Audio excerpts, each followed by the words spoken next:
Morning. So just to follow on from my first video trying to explain who I am and what I'm doing, a bit more information about what I'm playing at here. So there are hundreds of channels on here of very beautiful people walking around very beautiful yachts in highly produced videos, and they're all fantastic and I watch them all the time. Most of the people are either brokers or very rich people, and very glamorous, and I'm none of that. I'm not a broker, I'm not rich, and I'm certainly not glamorous, as you can see. I haven't even had a shave, look. But I'm just a real bloke who's had a dream, and I just really would love to try and find a way of owning a yacht down in the Mediterranean. The type of thing I'm going to be looking at, I've done some investigation. I've obviously done a lot of investigation already. I know boats quite well, as in what's around, at what price, at what age, and all that sort of stuff. I'm looking around anywhere between 350 and 500,000 pounds mark for a really good second-hand, well-maintained either sports cruiser or flybridge. Not made that decision yet, because as per my previous email, and the reason for Captain Footloose is because I'm an amputee, so pros and cons for each.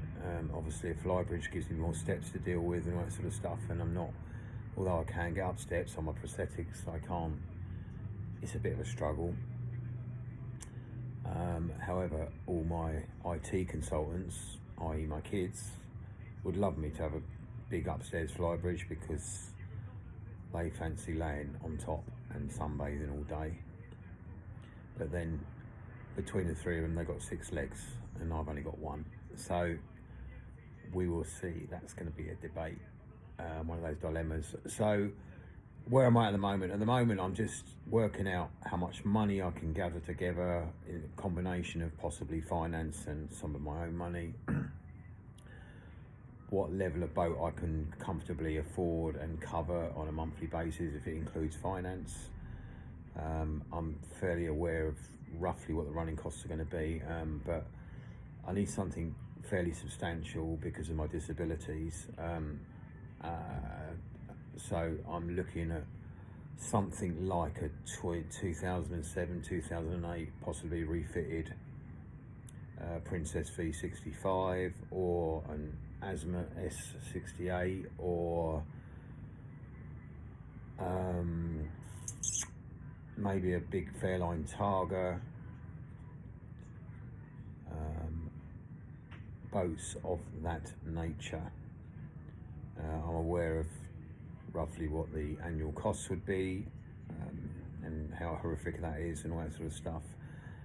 So I'm trying to find a way, and also, as I mentioned before, I'm possibly looking at chartering. So I need to get one that can is in, pretty good nick in relation to its attractiveness for chartering and that sort of stuff, to obviously contribute to the running costs, because I'm not going to be on it all the time.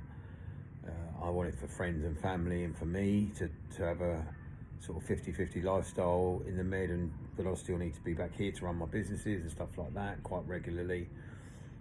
So that's sort of the thing I'm looking at. So as we progress on this channel, I'm not going to step on anybody's toes that does all these sort of things on boat reviews and walk-arounds and all that sort of stuff very glamorously. I'm just going to give you the warts and all story of not a rich bloke who really wants to enter that rich world,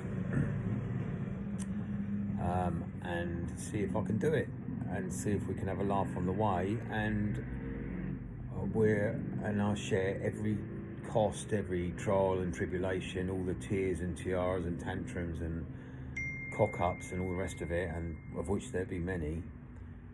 So this is just intended to be real life, and hopefully it's of some use to some people who may share my dream but think they can never do it because they never have enough money, which might be true. I might even not get there, but this is the journey. So I'll be sharing lots of, I'm traveling I'm able to travel quite well now, even with my injuries and my disabilities. So I've just recently been out to Palma to have a look at a few things. I've been to Vilamora in Portugal. I'm planning to go down to Cannes in the south of France. Maybe in 3-4 weeks time, specifically to have a little look at another boat that's of interest to me, which is a Fairline, it's not Fairline, a Sunseeker Predator 68, quite an old one, 2004, but it's been incredibly maintained and completely refitted internally, which is down in Saint Raphael, which is, I believe, about a 45-minute drive from Cannes. So I might have a look at that in a couple of weeks' time, and obviously go to the Cannes boat show as well. I love a boat show, me, to dream of all the new boats, and wishing I had about £6-7 million, but I haven't. And then come back and possibly get down to Southampton for the Southampton boat show. So lots to think about. I'm currently just trying to work out realistically how much money I can pull together and what sort of budget I can comfortably deal with, so that I can start having serious conversations. Once I know what I'm dealing with and what I can deal with on a monthly basis, assuming covering all the costs myself, and then the chartering will just be an added bonus to try and contribute that. So I've got to work out all that stuff. So I've just started talking to finance companies in the UK. I've already found out a lot this week, which is quite interesting, especially if you're using a UK finance company, but you want to charter in Spain. That apparently is a challenge, because the UK finance companies need it to be part a registered UK boat, and then if I take it to Spain, or it's based in Spain and chartered in Spain, then the finance company suddenly get very scared. I've just found out, day before yesterday. So we'll see how we go, and I will share my videos on here of my travels and the types of boats I'm looking at, and the real life story of trying to